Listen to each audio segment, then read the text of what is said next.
इसलिए मैं आज आप सबको पैगाम देना चाहता हूं, जो लगे हुए साजिश करने हमारे इस मुल्क के खिलाफ।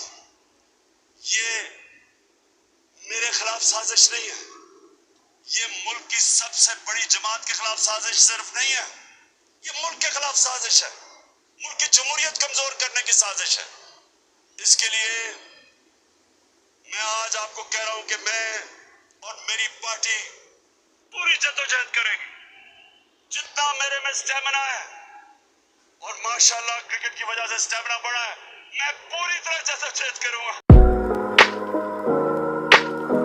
आज अपनी सारी पार्टी को, कारकुनों को, अपने पाकिस्तानियों को दो चीजों के लिए तैयार कर रहा हूं।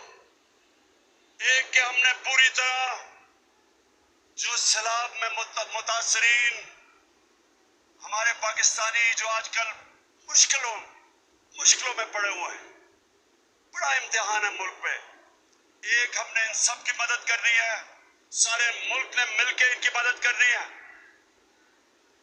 आप तैयार हो सब मदद करने के लिए? और दूसरा सब तैयार हो जाए इस मुल्क में हकीकी आजादी की जद्दोजहद के लिए। आपका कैप्टन आगे होगा, आपने मेरे साथ होना है, और इंशाल्लाह एक मुल्क को हमने हकीकी तौर पे आजाद करके रहना। पाकिस्तान जिंदाबाद। अल्लाह